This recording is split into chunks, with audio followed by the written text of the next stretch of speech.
ప్రజల ఆశీర్వాదంతో నేను ఎమ్మెల్యే గెలిచి దాదాపుగా 22 మాసాలు. ఈ 22 మాసాలలో ప్రజలకు ఇచ్చిన హామీలను నిలబెట్టుకోవాలని, ఈ నియోజకవర్గాన్ని అభివృద్ధి పథంలో నడిపించాలని, నియోజకవర్గ సమస్యలపైన, అభివృద్ధి కార్యక్రమాలపైన ఎప్పటికప్పుడు వినతి పత్రాలు, రిప్రజెంటేషన్లు తయారు చేసి గౌరవ ముఖ్యమంత్రి గారికి ఇవ్వడం జరిగింది. గౌరవ ముఖ్యమంత్రి గారికి నా పట్ల ఉన్న గౌరవంతో, ఈ నియోజకవర్గ ప్రజల సంక్షేమం పైన ఉన్న ప్రేమతోని ఈ 21 మాసాలలో 1025 కోట్ల రూపాయల విలువైన అభివృద్ధి పనులకు మంజూరు ఇవ్వడం జరిగింది. ఇవన్నీ కూడా జనవరి 2024 తర్వాత మంజూరైన వాటిని మాత్రమే నేను నా డెవలప్మెంట్ స్టేట్మెంట్లో మీడియా మిత్రులందరికీ కూడా ఇవ్వడం జరిగింది. అందులో ఏ ఒక్కటి కూడా గత ప్రభుత్వంలో మంజూరైన అభివృద్ధి కార్యక్రమం లేదు. నేను ఇచ్చిన స్టేట్మెంట్లో ఎక్కడ చిన్న పొరపాటున్నా దానికి బాధ్యత వహించడానికి సిద్ధంగా ఉన్నాను.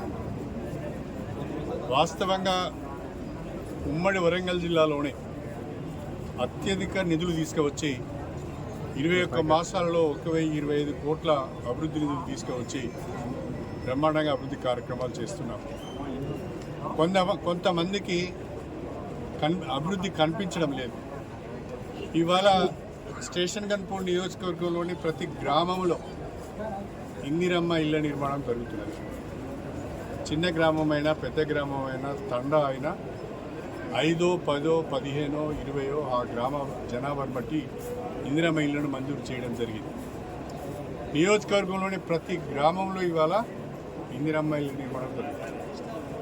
అదేవిధంగా ఈరోజు దాదాపుగా 90% గ్రామాలు ఎస్సీ కాలనీలలో 15 కోట్ల రూపాయలతోనే సీసీ రోడ్లు, డ్రైన్స్ జరుగుతున్నాయి. మళ్ళీ ఇప్పుడు కొత్తగా ట్రైబల్ వెల్ఫేర్ డిపార్ట్మెంట్ నుంచి ఇంకా ఏ తాండాలకైతే ఆల్ వెదర్ రోడ్ లేదో, బీటీ రోడ్ లేదో, దాని కొరకు 20 కోట్ల రూపాయలు మంజూరు వచ్చినాయి. అవి కూడా త్వరలోనే టెండర్లు పిలిచి పనులు ప్రారంభించడం జరుగుతుంది. ఇవాళ 100 బెడ్ హాస్పిటల్ పనులు ముమ్మరంగా జరుగుతున్నాయి. ఇంటిగ్రేటెడ్ ఆఫీస్ కాంప్లెక్స్ పనులు ముమ్మరంగా జరుగుతున్నాయి. గణపురం రిజర్వాయర్ నుంచి నవాపేట రిజర్వాయర్ వరకు ఉన్న కాలువ పనులు కూడా పూర్తి స్థాయిలో పూడికి తీయడం జరిగింది. ఈ యాసంగి అయిపోయిన తర్వాత లైనింగ్ వర్క్స్ జరుగుతాయి. ఆ పూడిక తీసి జంగల్ క్లియరింగ్ చేసినాం కాబట్టి ఇవాళ నవాపేట చెరువుకి గణపురం రిజర్వాయర్ నుంచి మెయిన్ కెనాల్ ద్వారా నీరు వచ్చింది, సాగునీరు వచ్చింది. ఎన్నడూ లేని విధంగా ఇవాళ లింగాల గణపురం మండలంలోని దాదాపు అన్ని గ్రామాలకు గోదావరి జలాలను అందించే ప్రయత్నం చేశాం. ఇంకా 1-2 గ్రామాలు ఉన్నాయి, వాటిని కూడా రెండవ క్రాప్కు అందించే ప్రయత్నం చేస్తాం. నేను రైతాంగానికి ఒక హామీ ఇస్తున్నాను. స్టేషన్ గన్పూర్ నియోజకవర్గానికి దేవాదుల ఎత్తిపోతుల పథకం ఒక వరప్రదాయి.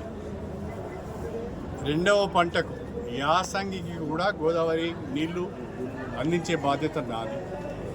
రైతులకు యూరియా కష్టాలు లేకుండా ప్రణాళికబద్ధంగా యూరియాను పంపిణీ చేసే బాధ్యత నాది. కాబట్టి యాసంగిలో కూడా రైతులు ఉత్సాహంగా పంటలు వేసుకోవాలని చెప్పి నేను కోరుతున్నా. రాష్ట్ర ప్రభుత్వం రైతు సంక్షేమానికి కట్టుబడి ఉన్నది కాబట్టి రెండవ పంట కూడా నీళ్ళు ఇచ్చే విధంగా, యూరియా ఇచ్చే విధంగా నేను ఇప్పటి నుంచే ప్రణాళికలు తయారు చేసుకుంటున్నాను. మొన్ననే కలెక్టర్ కార్యాలయంలో సమీక్ష కూడా చేయడం జరిగింది. ఎవరికి ఏ రకమైన ఇబ్బంది లేకుండా చూసుకునే బాధ్యత నాది. అయితే ఈనాడు 1025 కోట్ల రూపాయల నిధులతో కూడిన డెవలప్మెంట్ స్టేట్మెంట్ను నేను ఇస్తే కొంతమంది సంస్కారం లేకుండా, సభ్యత లేకుండా ఆ స్టేట్మెంట్ కూడా మరి కాలబెట్టడం జరిగింది. నేను అడుగుతున్న ఆ పెద్ద మనుషులను, వాళ్ళ పేరు ఎత్తదలుచుకోలేదు, వాళ్ళని ఒక మాట కూడా నేను అనదలుచుకోలేదు, నా సభ్యతను కోరుకోదలుచుకోలేదు. ఆ పెద్ద మనుషులను అడుగుతున్నా, ఈ స్టేట్మెంట్లో ఏది తప్పో మీరు చెప్పండి. ఫలానా వర్క్ మీరు చెప్పారు, ఇది మేము గతంలోనే తెచ్చాము, లేదా ఫలానా వర్క్ మీరు చెప్పారు, ఇది మంజూరు కాలేదు, పలానా వరకు మీరు చెప్పారు, ఇది అసలు లేనే లేదు. ఇలాంటి సమాచారం ఏమైనా మీ దగ్గర ఉంటే దయచేసి మీడియా ద్వారా ప్రజలకు చెప్పండి. తప్పకుండా నేను ప్రజలకు సమాధానం ఇచ్చుకుంటాను. అలా కాకుండా పని లేని పసలేని 15 సంవత్సరాలు ఏం చేసిందో మీకే తెలియాలి. నేను ఊరికే మాటికి మాట్లాడడం కూడా బాగుండదు. 15 సంవత్సరాలు ఈ నియోజకవర్గానికి అన్యాయం జరిగింది. అధికార పార్టీలో ఉండి బ్రహ్మాండంగా అభివృద్ధి చేసుకునే పరిస్థితుల్లో అభివృద్ధి పట్టించుకోలేదు, ప్రణాళిక లేదు, సంక్షేమం లేదు, అన్ని రకాలుగా నష్టపోయినాం. ఇప్పుడు ప్రత్యేకమైన శ్రద్ధ పెట్టి నేను నియోజకవర్గాన్ని అభివృద్ధి చేసే ప్రయత్నం చేస్తున్నాను. ఒకవేళ మీకు మనసు ఉంటే ఈ నియోజకవర్గాన్ని అభివృద్ధి చేయాలి, ప్రజల కష్టాలు దూరం చేయాలనే ఆలోచన ఉంటే సహకరించాలి, లేకుంటే మీ కర్మ.